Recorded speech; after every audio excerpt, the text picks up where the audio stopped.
It was one of those mornings where everything felt still, not quiet still, like the trees themselves were holding their breath. Spring had finally cracked through the mountain frost. Snow patches lingered in the shadows, but the air had that damp, earthy smell that only comes when the ground starts to wake up. I opened the door like I did every morning, cup of coffee in one hand, no expectations in the other, and there she was, a lynx. I froze. Coffee sloshed onto the deck, but I didn't move, neither did she. She stood just beyond the porch, framed by early light and pine needles, eyes locked onto mine, not hostile, not afraid, just there. Then I saw what she held in her jaws, a cup, limp, dangling, blood on the side, one leg curled wrong. I should have backed up, gone inside, reached for the rifle I hadn't touched in months, but I didn't. Couldn't. Her stare pinned me. She stepped forward, 2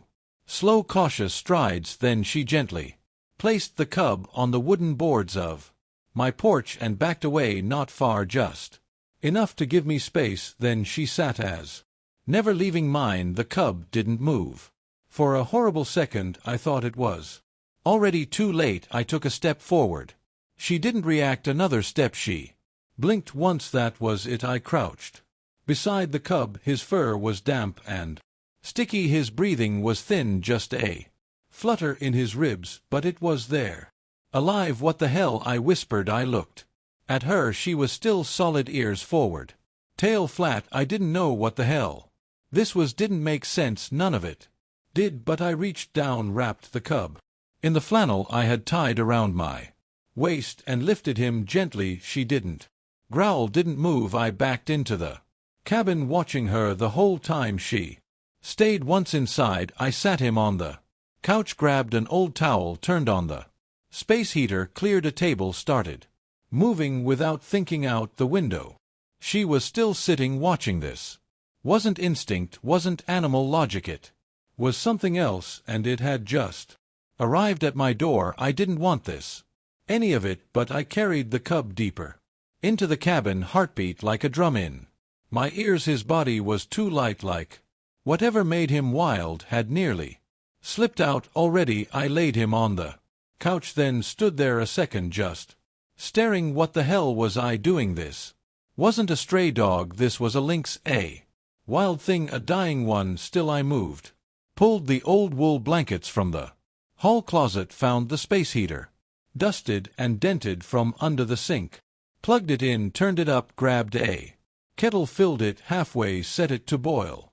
The room filled with the scent of metal and dust and fear. The cup didn't stir. I sat beside him, watching his chest for movement. It was there, faint, shaky, but there outside the window she hadn't moved. Same spot, same stillness. I picked up my phone. Signal was spotty, but I tried anyway, dialed Clara. We weren't close anymore, but she'd spent 10 years working wildlife rehab. If anyone would know what to do, it was her. She picked up on the third ring. What, Clara? It's me.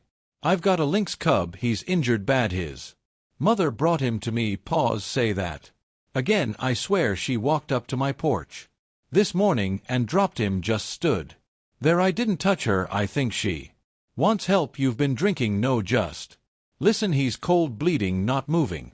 I've got him on blankets, trying to keep him warm. Okay, heat is good. Don't feed him yet. They crash fast. Try a warm compress, gentle around the wound if you can find it, and stay calm. Clara, he's dying. You don't know that yet. Wild ones hang on longer than you think. Just keep him warm. I'll call back. She hung up. I wrapped a towel around the kettle and placed it near the cub. The warmth seeped through the couch cushions. He didn't flinch, didn't react at all. I leaned back, eyes on the window. She was still there, the mother. She hadn't moved, but I could feel the weight of her watching, like pressure behind my ribs. She could have walked away, taken the cub into the trees to die, found a den, and let nature finish what it started. Instead, she came here to me. I didn't know what to call that, but it sure as hell wasn't instinct, and I couldn't run from it. The room felt like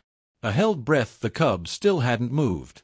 Not a paw, not an eyelid, just shallow, barely there breathing. I leaned over, pressing 2 fingers gently to his ribs.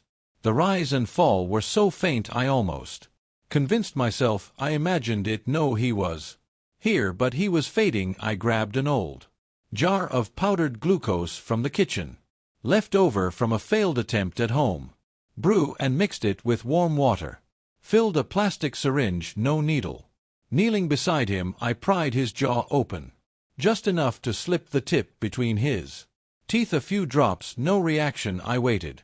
Tried again. His tongue moved just a flick, a twitch. I exhaled for the first time in what felt like hours. Outside I heard movement. The mother. I stood and looked through the window. She was pacing now back and forth near the tree, and her muscles moved like ropes under her fur, but her ears stayed locked toward the house. She knew something had changed. I turned back to the cub. One paw trembled, barely a flutter, like a leaf catching wind. Then stillness again. I took a flashlight, clicked it on, and examined the wound just behind the front leg, deep, raw, still seeping. I rinsed it with warm water, careful not to soak him. He flinched. That's when I knew he wasn't gone. Not yet. He was hurting, fighting, silent about it, like the wild things are. I cleaned what I could, patted him dry with a flannel shirt, rewrapped him in a towel, turned the heater an inch closer. The storm outside was picking up. Rain had started tapping at the windows, light but steady. I moved a chair near the couch and sat. Minutes passed, maybe hours, and then he made a sound, a breathy whine. Small, strained, but real. He shifted slightly, not much, but enough. His back leg kicked once. Instinctively I sat forward, heart in my throat. You're still in there, I said softly. All right. The rain thickened, thunder rolled in the distance. The cub curled tighter into the blanket, chest rising with more purpose. Now out the window. The mother had stopped pacing. She was lying down, soaked, but still facing the house, and I realized I wasn't alone in this. We were both watching him fight, both waiting, both hoping every breath was a countdown. But as long as he was breathing, we weren't out of time. By morning I had a decision to make. I wrapped the cub in the softest towel I could find, tucked him into a plastic bin lined with more blankets, and placed it gently on the passenger seat of my truck. He didn't make a sound, but his eyes opened once when I brushed his ear. Still there. The mother wasn't outside when I left, or maybe she was just hidden, watching, always watching. The drive to the clinic took 40 minutes, felt like 4 hours. Clara met me at the back door. No scrubs, no clipboard, just jeans and a flannel. She took one look in the bin and blinked. Jesus, she whispered, I thought you were exaggerating. We moved fast. The exam room smelled like iodine and urgency. She laid him on the table. 2 vets appeared out of nowhere the moment she unwrapped the towel and saw the wound. Her expression changed. That's not from a fall, she muttered. That's a bite. From what? Something big. White jaw, clean punctures. Not another lynx. Too big. Wolf could be.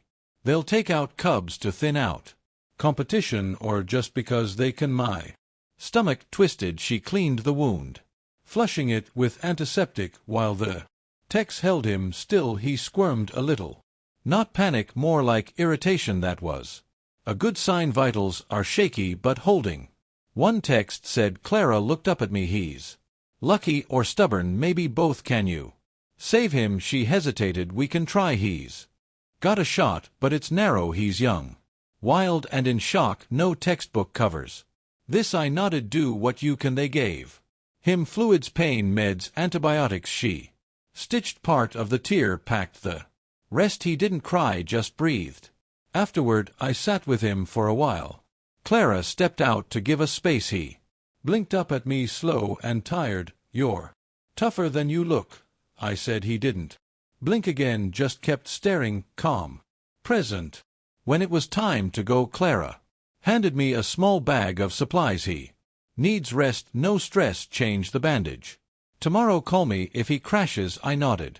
Carried him back to the truck. The road home felt quieter than usual. Every turn made me glance at the bin. Every bump made my chest tighten. When I pulled into The driveway, I saw her, she was lying in the same spot she'd been before, as if she'd never moved, as if she'd been waiting the whole time. I didn't say anything, just stepped out, lifted the bin, and walked toward the house. She didn't stand, didn't move, but her eyes followed every step. If you love stories about wildlife rescue, click the subscribe button below. Here's how the button looks on different devices. Every subscription helps spread these stories and raise awareness. The more people know, the more animals get the help they need. And remember, subscribing is completely free. Click subscribe now and join us in protecting wildlife. The night settled in like a heavy blanket inside the cabin. I moved quietly, keeping lights low. The cub lynx kit, I reminded myself, was curled into a tight ball in the bin beside the heater, bandaged, medicated. Still, he hadn't made a sound since we got home, but his breathing was even now no more shallow, fluttering, just soft inhales and slow exhales, like sleep had finally claimed him. I sat nearby, staring at nothing, one hand resting on the floor beside him. Outside, the wind had picked up again, rustling the pine branches against the cabin's roof, and she was there. I didn't hear her arrive. One moment the space beyond the window was just trees, the next she was there. She stood in the same spot she'd always chosen, just beyond the reach of the porch light, her body low, head angled toward the cabin. I stepped to the window, careful not to cast a shadow. She saw me, I know she did, but her eyes weren't searching for me, they were locked on something else. I turned. The kit had shifted slightly in his bin, pressing against the towel. She made a sound then, a low, deep hum, not quite a growl, not quite a purr, just vibration, a mother sound. I opened the door, cold rushed in. I stepped onto the porch, kept my distance. She didn't move. He's sleeping, I said. My voice sounded wrong in the stillness. She lowered herself to the ground, folding into a crouch. Her chest rose and fell in slow, quiet rhythm, and then she lay her head on her paws. That was it. No approach, no demand, just presence. I sat on the top step, arms wrapped around my knees. We didn't look at each other, not directly. There was nothing to say, no way to say it. An hour passed, then to the moon climbed higher, the air bit colder. She didn't leave, didn't sleep, just stayed there, breathing, waiting. I checked on the cub every half hour, still resting, still warm, still here, and every time I returned to the porch she was watching. Not me, him. I wondered what it took for an animal like her to come this close to a man, to trust him with something this small, this broken, this important. But there were no answers in that kind of silence, only the truth that passed between eyes. We waited together, her and I, for what I didn't know, but it felt right. Like this is exactly what waiting was supposed to look like. It was only a matter of time before someone noticed. The cabin sits back from the main road, surrounded by trees and quiet, but even here word travels fast. First it was Pete. Showed up in his mud-splattered Jeep, windows down, cigarette clenched between his teeth. You know there's a link sitting in your yard, right? I know. He frowned. She's been there for days. You planning on doing something about it? I already did. His eyes narrowed. What's that supposed to mean? I didn't answer. He shook his head, muttered something about lunatics with cabins, and drove off. 2 days later Morales showed up again. This time she didn't knock. She waited by the truck until I stepped outside. You've got neighbors calling, she said. Let me guess, the lynx. They say it's dangerous, that she's aggressive, that she's stalking people. She hasn't left the tree and she's wild. That's enough for some people. I sighed. She's not a threat, she's a mother. Morales glanced toward the trees where the lynx lay in the tall grass, half hidden but obvious once you knew where to look. Mike, I want to believe you, but this isn't a story book. A wild cat on someone's property ends in one of two ways, and both involve tranquilizers. I didn't respond. She lowered her voice. You've got 3 days. After that, state wildlife's coming, and They won't ask questions inside the kit. Was asleep again. He stirred when I opened the door, blinking up at me with those wide gold eyes. He didn't flinch anymore, not when I picked him up to change his bandage, not when I cleaned his face. He leaned into me, now trusted me. That trust hurt more than I expected.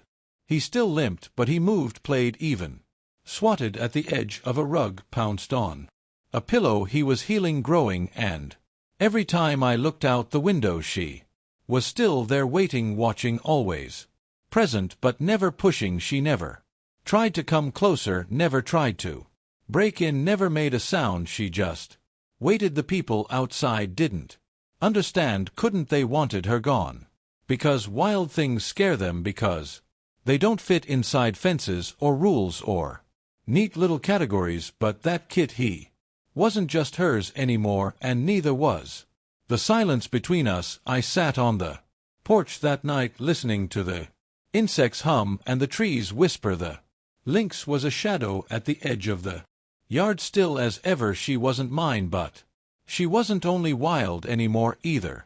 Somehow, without words, we'd both crossed the line, and now I didn't know if either of us could go back 3 days. That's what Morales had given me, what the state would honor after that. They'd come with tranquilizers or bullets, and I couldn't let that happen, so I made my choice at dawn. I wrapped the kit in a thick towel and tucked him inside the same plastic bin I'd used to carry him to the clinic.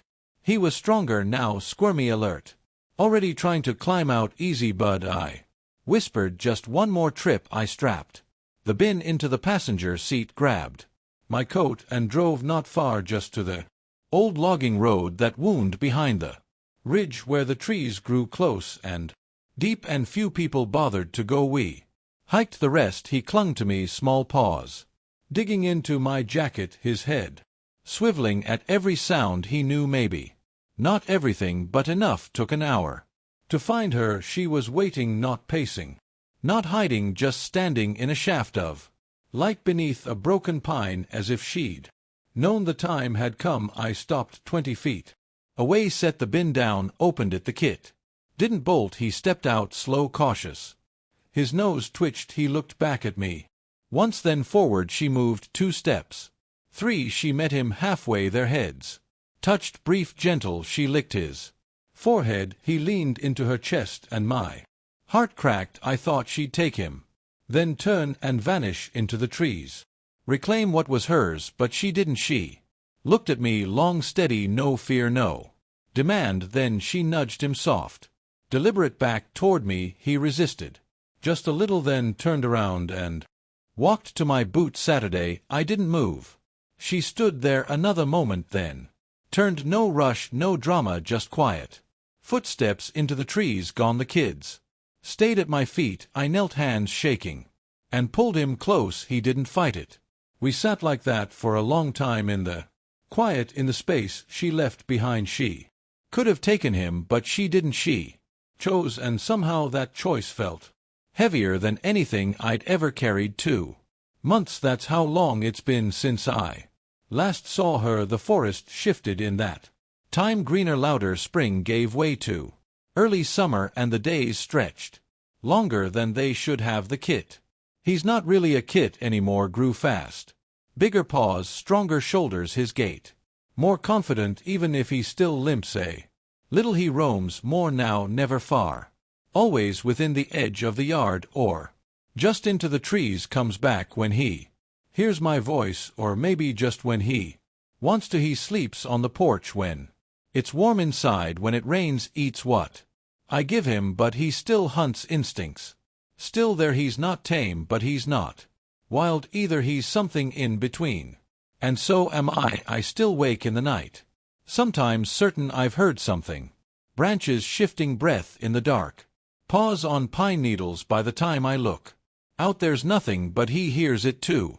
He'll lift his head, ears forward, eyes sharp, not afraid, just alert, waiting. Sometimes I think it's her, checking, watching, making sure her choice still holds. Other nights I wonder if it's just the wind, memory playing tricks. Either way, the space she left behind hasn't filled it, just changed shape. Neighbors Stopped asking Morales never came back. Maybe they think the lynx is gone maybe. They believe I made the whole thing up. Doesn't matter because I know what happened. I live with the proof. He climbs my furniture, hunts mice in the shed, presses his nose to the windows when the owls call, and sometimes when the moon is full he sits at the edge of the yard and stares into the woods. Long still I sit beside him, say nothing because there's nothing to say. The story doesn't have a neat ending, no big conclusion, no answer that makes sense. Just this: a mother brought her broken cub to a man and left with nothing, but maybe not really nothing, because in that space she vacated. Something else grew, not quite human, not quite wild, something between. And sometimes that's the only place anything real can live.